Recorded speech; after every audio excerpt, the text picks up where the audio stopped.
Si las puertas se te han cerrado, recuerda que siempre hay una puerta abierta para ti. Puerta Abierta, un programa con el doctor Guillermo Torres.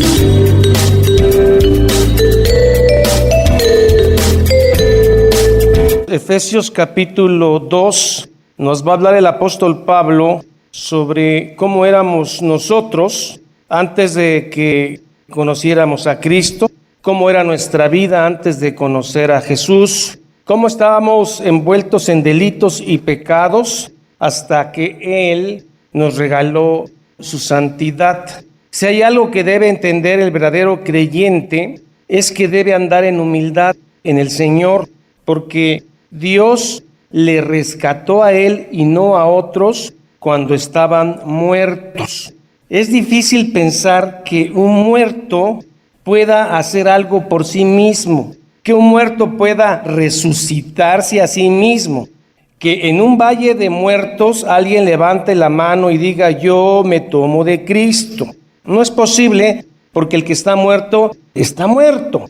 Y Jesús dice: yo he venido para que ustedes tengan vida y vida en abundancia. Él nos dio vida a nosotros cuando estábamos gravemente heridos por el pecado. No, estábamos muertos por el pecado.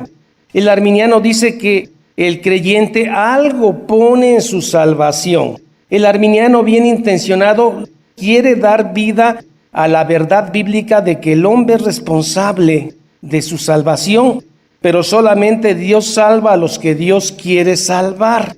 ¿Cómo es posible que el arminiano piense que el hombre tiene algo que ver en su salvación cuando estaba muerto?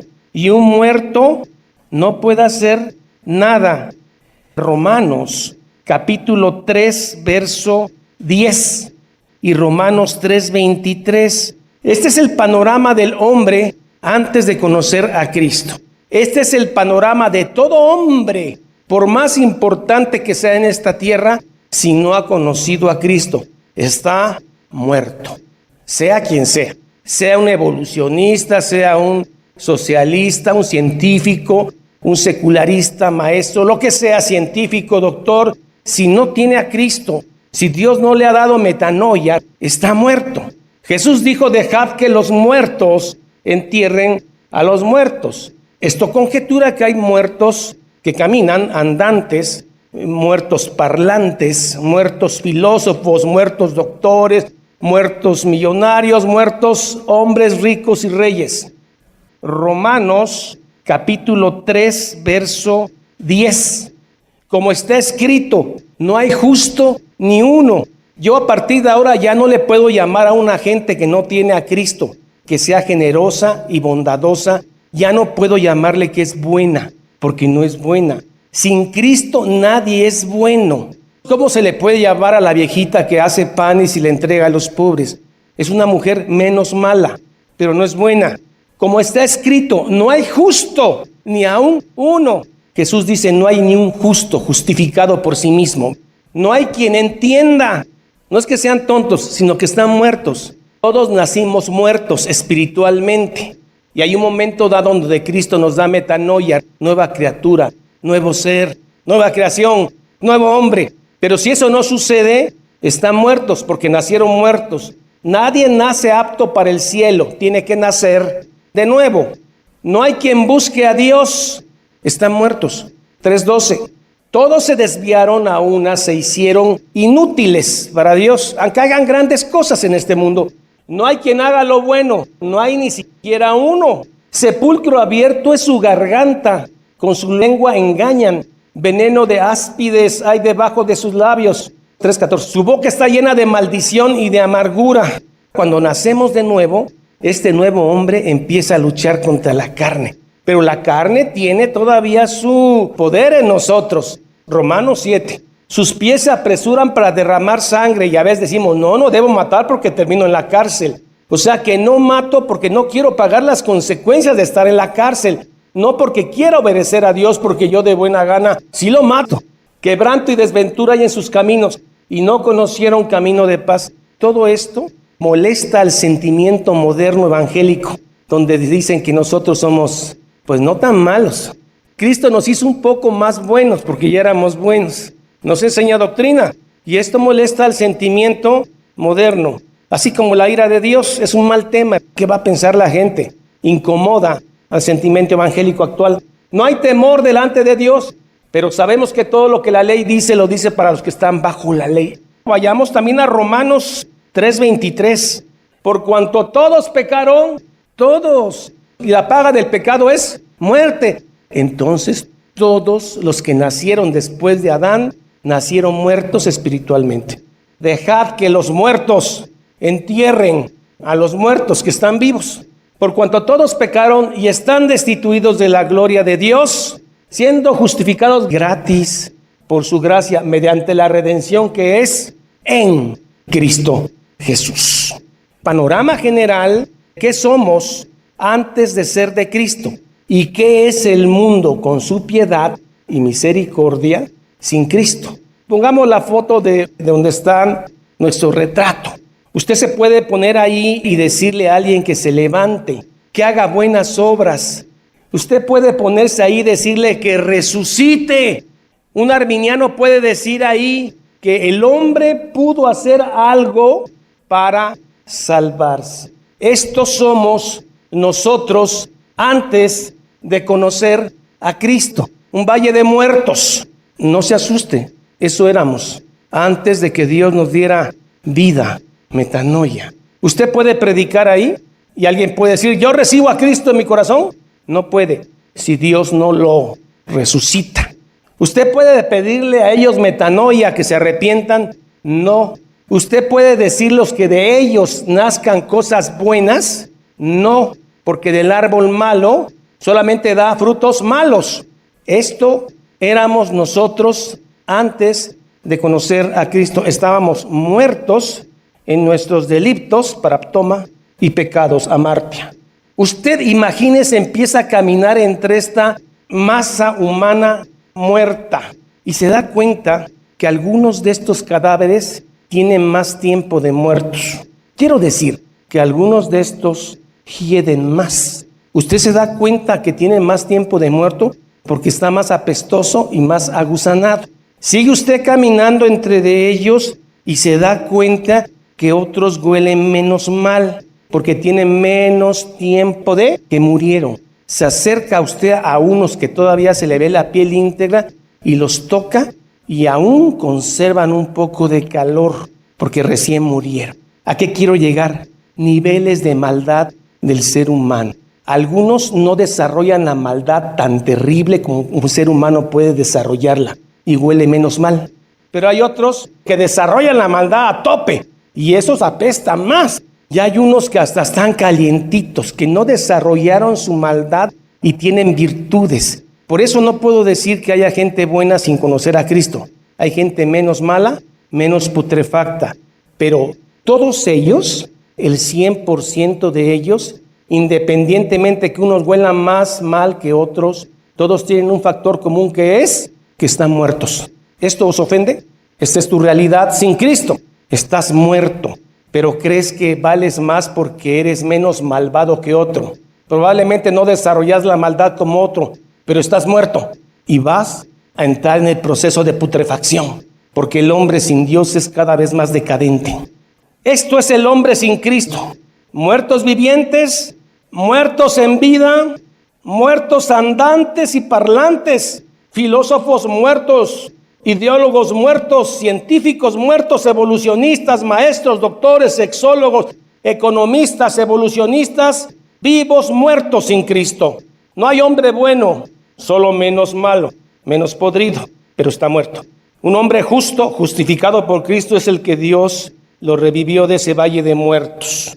Aún el mejor acto de bondad humana viene contaminado por su naturaleza humana caída. Mateo 8, 21, 22 dice, dejad que los muertos entierren a sus muertos. No es tanto la forma en que vives lo que te va a condenar, es que tu naturaleza condiciona la forma en que vives. Quiero decir que no eres pecador porque pecas, sino que pecas porque eres un pecador. No todos son tan malvados como pudieran ser, pero ninguno llega a la altura de la norma de Dios de perfección. No todos desarrollan el mismo grado de maldad, pero la norma que Dios pide, que es la santidad perfecta, tu santidad nunca va a servir. Claro que te debes de esforzar. La santidad que sirve es la santidad de Cristo.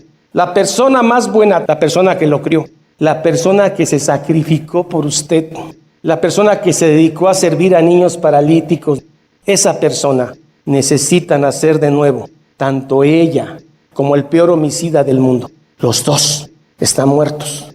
Y esa es la gran mentira de Satanás, que le hace creer a la gente que por estar menos podrido que el otro, piensa que se va a salvar. Yo no soy tan malo.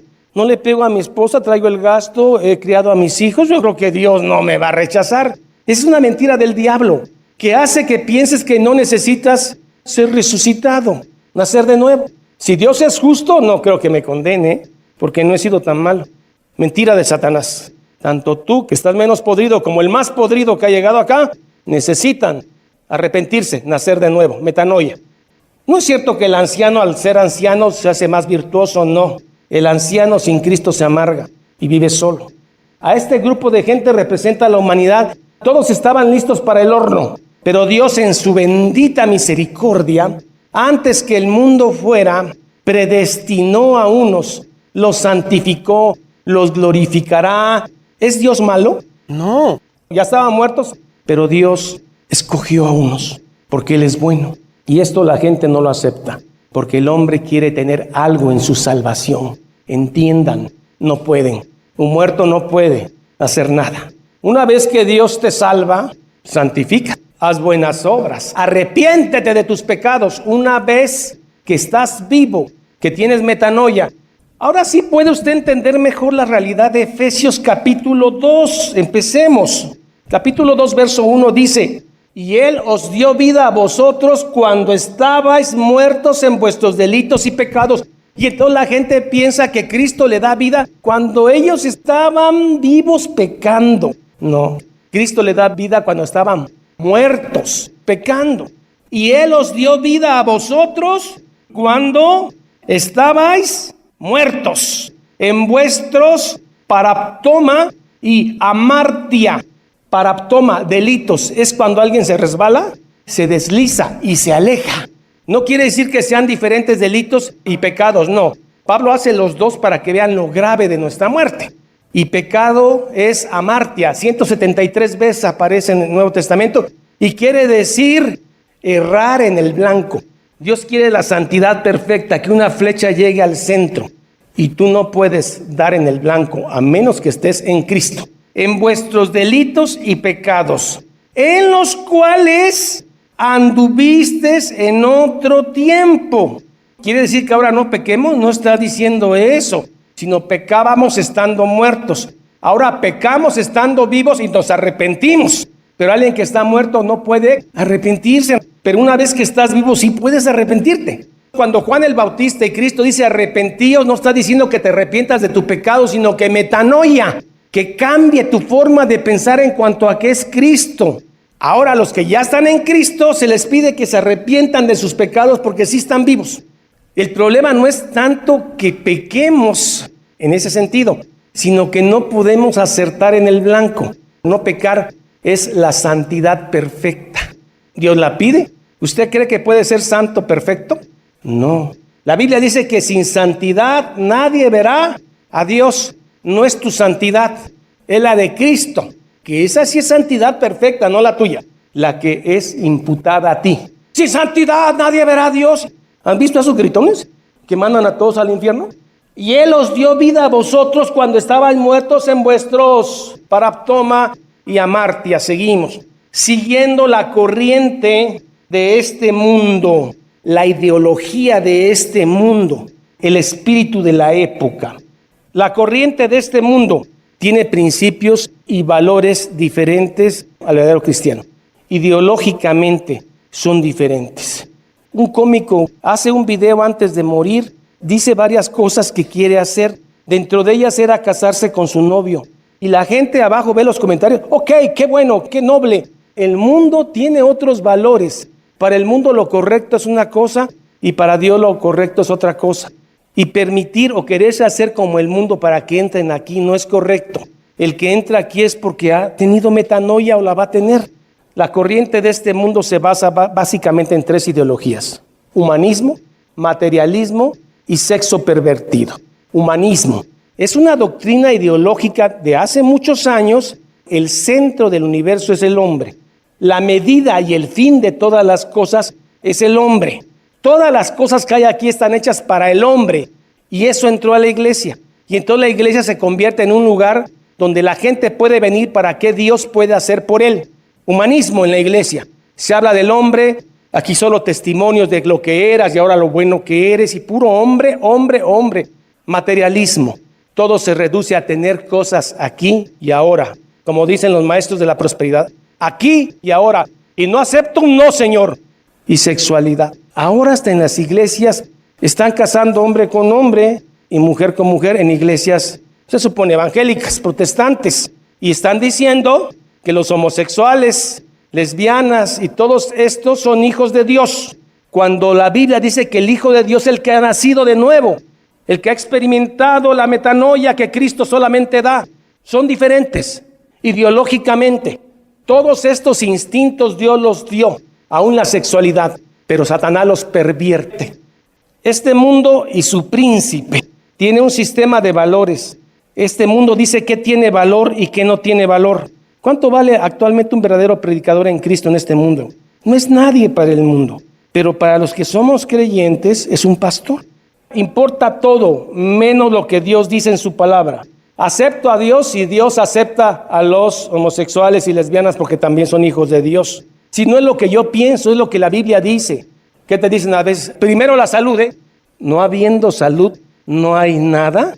Aunque tengas salud, estés rosado, tengas dinero, seas fuerte. Si no tienes a Cristo, estás como en esa foto, muerto. Aunque tengas salud hasta el último día de tu vida. Lo primero es la salud. No, lo primero es conocer a Cristo. El humanismo coloca al hombre por encima de todo. El hombre es la medida y el fin de todo. El hombre es el credo. El hombre ha creado a su propio Dios a su medida. El hombre no regenerado dice, sí, creo en Dios, pero un Dios que acepta todo y que va a salvar a todos, porque Dios es bueno. Y si no se ajusta a su parámetro, no. Ya no, ese Dios no me gustó. Ese es el Dios a tu medida, no es el de la Biblia. Materialismo, lo más importante son las cosas materiales, el dinero para adquirir todo, doctrina de la prosperidad. Esa gente de esas iglesias falsas tienen la mente del príncipe de este mundo, no tienen la mente de Cristo. Perversión sexual ahora más terrible que en Grecia y Roma. Es el espíritu de la época y la corriente del mundo en el cual a nosotros anduvimos algún tiempo. El mundo no creyente está influenciado de mayor o menor medida por el príncipe de este mundo, que es Satanás. Efesios 4:18. Fíjense que el mundo tiene este espíritu, teniendo el entendimiento oscurecido. Por eso para ellos la Biblia les sirve de almohada en la noche.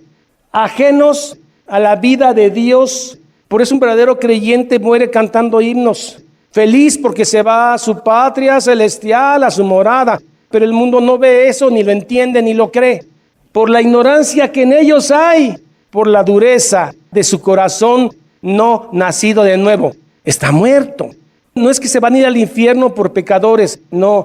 Se van a ir al infierno porque están muertos. Y eso los lleva a pecar. Hay que nacer de nuevo, Nicodemo. Pero ¿cómo un hombre puede entrar a su mamá otra vez y nacer? Lo que nace de carne, carne es, y lo que nace de espíritu es. O sea, es necesario metanoia, nacer de nuevo. Y eso no viene del hombre ni de carne, sino de mi Padre que está en los cielos. Este es el espíritu de la época. Humanismo, materialismo, perversión sexual, y tienen entebrenecidos sus pensamientos. Vayamos a la Biblia nuevamente, capítulo 2, verso 2. En los cuales anduvisteis otro tiempo siguiendo la corriente de este mundo, conforme al príncipe de la potestad del aire, el espíritu que opera en los hijos de desobediencia, y entre los cuales también todos nosotros vivimos en otro tiempo en los deseos de nuestra carne. Un tiempo yo estuve escuchando mucho a esta gente de la guerra espiritual. Basado en Efesios 2 decían que los demonios se mueven en el aire. Salió un video donde estaba una como gárgola ahí en un poste de luz. Este hombre, hermano, conjeturó que era un demonio, porque ellos estaban en las regiones celestes, no celestiales, celestes en la bóveda. Este hermano, antes de empezar el culto, empezaba a reprender los demonios. No está hablando Pablo de eso. Pablo está hablando metafóricamente del aire. ¿Han ustedes escuchado esa frase de hay un aire de expectación y hay un aire de tensión? Es hablar metafóricamente del aire. Y así Pablo está hablando de la potestad del aire. No es que usted tiene que irse a los montes en el aire y subir un avión y empezar a reprender al diablo en una guerra espiritual absurda. Un demonio anda abajo, yo vi que hay un demonio allá. No me lo platican, yo he visto eso. Y le machacan la cabeza al diablo. Ahí está pues la ignorancia. La potestad del aire, el espíritu que ahora opera en los hijos de desobediencia. El hijo de desobediencia es no creyente, entre los cuales también todos nosotros vivimos en otro tiempo, en la epitumia, deseos de nuestra carne. Los deseos Dios los puso. El deseo sexual lo hizo Dios, lo pervierte el diablo. No es creador, es pervertidor de lo creado. Y no nada más habla de sensualidad, habla de todo lo que deseamos. Si tú deseas una casa de 8 pisos con un carro Ferrari, es una epitumia, haciendo la voluntad de la carne y de los pensamientos. Antes éramos por naturaleza hijos de ira. En el mundo y el aire representan la esfera donde se movilizan los demonios en sentido metafórico. Aire de expectación. Aquí hay un aire de incredulidad, sentido metafórico. Satanás no solo quiere que hagas cosas malas, quiere que crean y piensen cosas malas de Dios, que Dios es malo. Opera carácter íntimo de la relación, epitumia, deseos fuertes de todo tipo, no solo lujuria. Hijos de ira. Y Satanás quiere que pienses que el Dios del Antiguo Testamento era un Dios iracundo, enojado, que le gustaba destruir pueblos que no eran su pueblo. Un hijo de ira es ser objeto del justo juicio de Dios. No le tengan miedo al diablo. Ténganle miedo, temor al Dios viviente, porque Él puede matar el alma. Jesús dijo, no le tengan miedo al que mata el cuerpo, el diablo. Ténganle miedo al que mata el alma, que ese es Dios, porque Dios es el que da la vida y la muerte. La palabra ira de Dios hoy ofende a la iglesia. No hable de la ira, ¿no ve que hay gente nueva?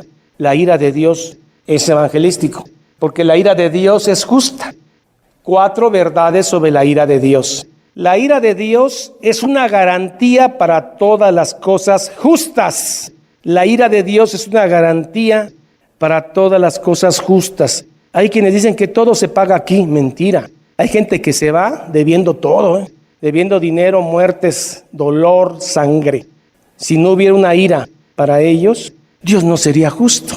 Si alguien ves que está golpeando a un niño o a una mujer indefensa, que caiga la ira sobre ese hombre que está golpeando. La ira de Dios es justa y la ira de Dios va a caer sobre el que no ha nacido, el que no vive, el que está muerto. Segunda verdad de la ira de Dios. La ira de Dios no es como el enojo humano o la ira humana.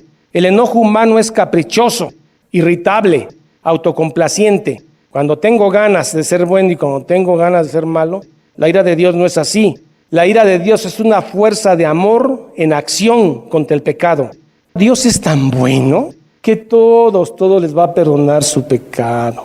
Eso le cae bien a la gente, pero es una mentira. Qué bueno que hay ira de Dios. Esa predicación la oí en un sacerdote en un entierro.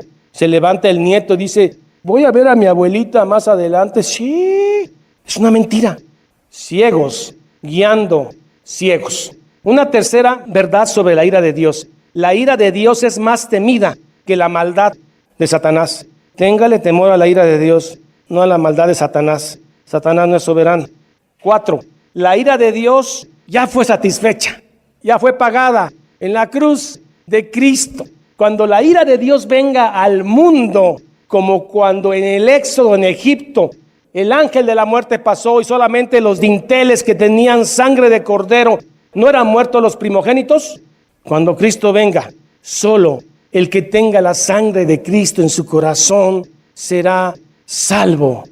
Nuestra vida está escondida en Cristo. Cuando venga la ira como una ola de mar gigantesca, el que tenga la sangre de Cristo será cubierto por el poder de la cruz. Romanos 5:9. Pues mucho más, estando ya justificados en su sangre seremos salvos de la ira de Dios. Cuando venga esa ola, que es la segunda venida de Cristo, y arrase este planeta, solo los que estén cubiertos por fe en la sangre de Cristo serán salvos de su ira. Hasta ahorita el panorama es terrible, pero en el verso 4, pero Dios, ese pero cambia el panorama del mundo. Pero Dios, que es rico en misericordia, misericordia es que no reciba lo que mereces, que era la muerte, y gracia es que te den lo que no mereces, la vida. Por su gran amor con que nos amó antes que naciéramos. 2:5. Aún estando nosotros muertos en pecados, nos dio vida juntamente con Cristo. Por gracia sois salvos, no por obras. Pero Dios, que es rico en misericordia, por su gran amor con que nos amó, aún estando nosotros muertos en pecados y en delitos, nos dio vida juntamente con Cristo. Por gracia sois salvos. 6. Juntamente con Él nos resucitó y asimismo nos hizo sentar en lugares celestiales con Cristo Jesús. Un hombre alcohólico ahora va a sentarse con los hijos de Dios. Un hombre con 30 y tantos años de alcoholismo, de sufrimiento mental, ahora se va a sentar con los hijos de Dios, con los príncipes. Señor, qué rico eres en misericordia. Asimismo nos hizo sentar en los lugares celestiales con Cristo Jesús, para mostrar en los siglos venideros las abundantes riquezas de su gracia en su bondad. El hecho que nos vaya a sentar ahí no es para que nos veamos muy guapos, muy bonitos, sino para que se manifieste que Él es rico en misericordia en los siglos venideros. Porque por gracia sois salvos por medio de la fe. Tu fe te ha salvado, cuidado. Primero, la fe es un don de Dios. La fe es el vehículo en el que viene la gracia. Porque por gracia sois salvos por medio de la fe, y esto no de vosotros, pues es don de Dios, no por obras, para que nadie se gloríe. 100% de la salvación y la santificación es de Dios, porque somos hechura suya, creados por Cristo Jesús para buenas obras. ¿Acaso hemos dicho que usted no debe hacer buenas obras? Al contrario, deben de hacer buenas obras porque ya son salvos. No para salvarse, pero eso no lo entienden algunos. Así que la santificación, la salvación y las buenas obras no son suyas. Dios las preparó de antemano. Son para la gloria de Él, no para la gloria suya.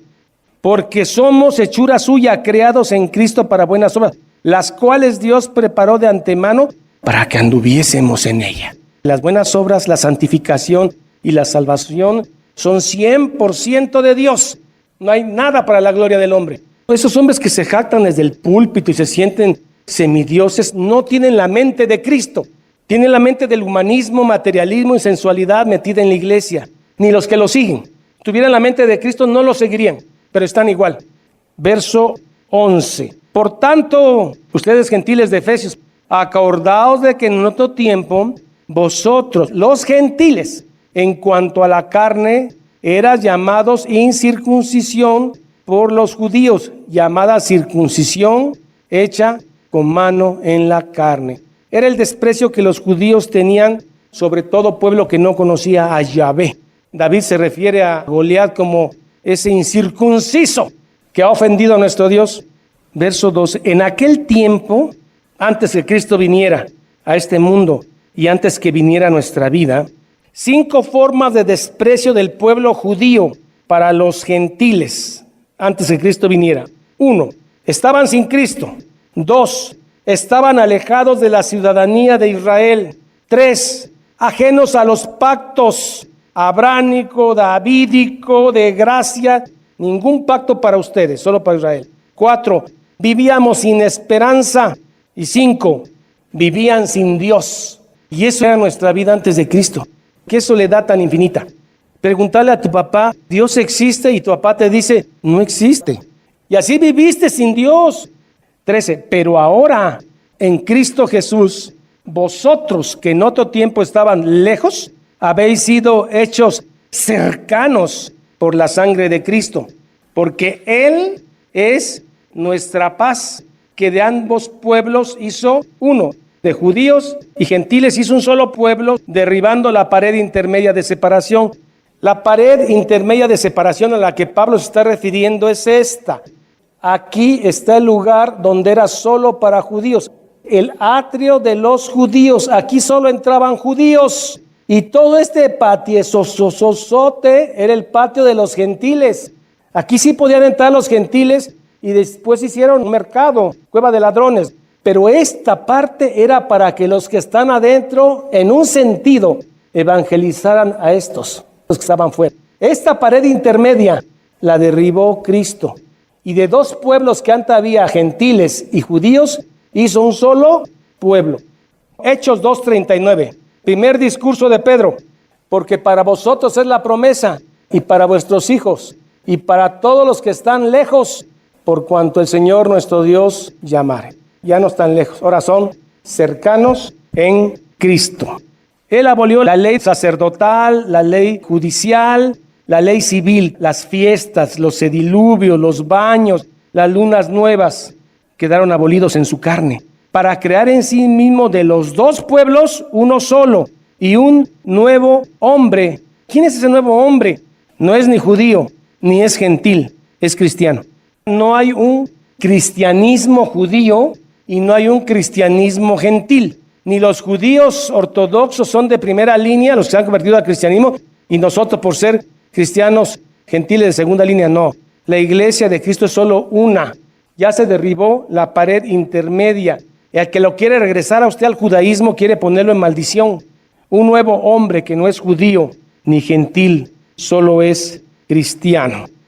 No hay un cristianismo blanco y otro negro. En Estados Unidos hay iglesias blancas, pura gente blanca.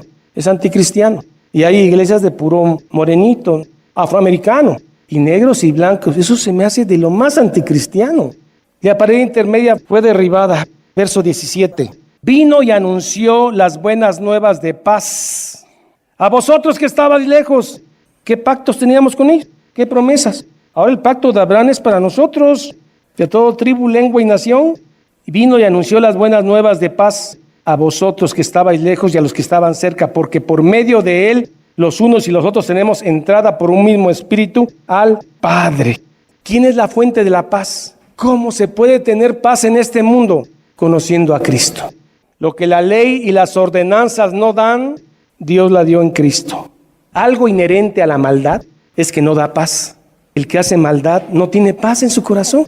Se puede autoengañar, puede racionalizar su maldad, pero hay algo que no se puede ver. No tiene paz, porque la maldad no engendra paz. La paz llega solamente cuando el ego muere. Por eso la gente egoísta sufre tanto.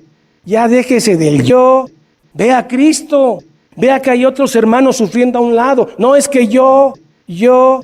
Solamente hay paz cuando el ego muere, cuando empieza a ver la necesidad de otros, ya no la tuya, ya no eres el ombligo del mundo.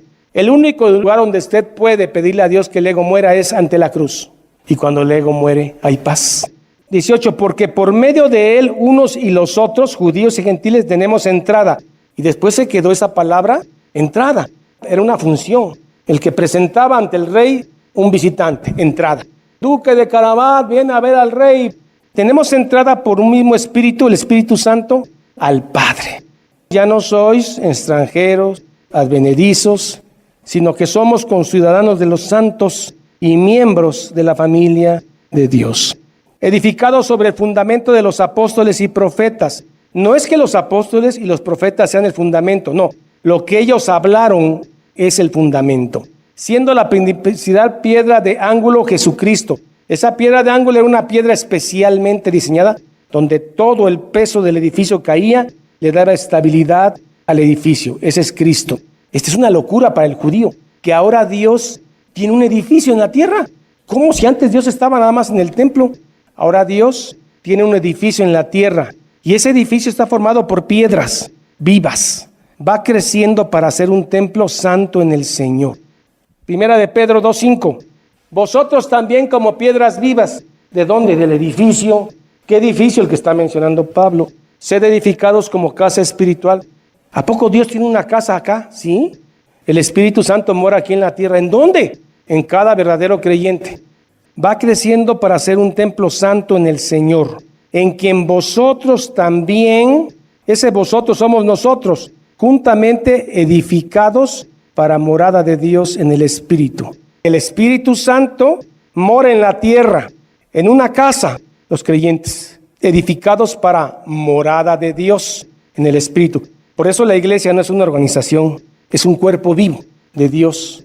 Eso somos nosotros, parte de un edificio. Cada piedra se va agregando cuando Dios lo permite. Cuando usa la predicación de un verdadero predicador y Dios va agregando una piedra más al edificio hasta que esté completo. Estamos frente a la cruz. Nuestro ego murió o está muriendo y hay paz, lo que antes no había. En el mundo tendréis aflicción, pero confiad, yo he vencido al mundo. Padre, en el nombre de Jesús, hemos querido exaltar tu nombre, que no es necesario porque la simple exposición de tu palabra te exalta a ti. La gloria de Cristo ha estado en este tiempo porque se ha predicado lo que usted ha enseñado. Gracias porque antes estábamos muertos. Y hay un verdadero misterio que no sé por qué a mí y a otros no. Usted los salva, pero eso es soberana voluntad y eso no quita su amor infinito por el hombre. Hemos querido exaltar su nombre, Señor, agradecidos ante su infinita gloria. Que nuestro ego muera, Señor, frente a la cruz para obtener la paz en Cristo. Oraremos siempre en el nombre del Padre, del Hijo y del Espíritu Santo. Amén. Vamos a despedirnos con las bendiciones ya conocidas de Números 6:24, que dice así: Jehová te bendiga y te guarde. Jehová haga resplandecer su rostro sobre ti y tenga de ti misericordia. Jehová alce sobre ti su rostro y ponga en ti paz. Corintios dice así: la gracia del Señor Jesucristo, el amor de Dios y la comunión del Espíritu Santo sean con todos vosotros. Y el pueblo dice: amén. Jehová es mi pastor, nada me faltará. En lugares de delicados pastos me hará descansar. Junto a aguas de reposo me pastoreará. Confortará mi alma. Me guiará por sendas de justicia por amor de su nombre. Aunque ande en valle de sombra de muerte, no temeré mal alguno, porque tú estarás conmigo. Tu vara y tu cayado me infundirán aliento. Aderezas mesa delante de mí en presencia de mis angustiadores. Unges mi cabeza con aceite, mi copa está rebosando. Ciertamente el bien y la misericordia me seguirán todos los días de mi vida, y en la casa de Jehová moraré por largos días. Salmo 23. Esta es la paz que Dios te da a través de su palabra. Busca un grupo de personas que te ayuden a leer e interpretar la Biblia. Te invitamos a escuchar el programa Puerta Abierta con el Dr. Guillermo Torres, pastor de la iglesia La Familia de Dios. Todos los días por esta estación.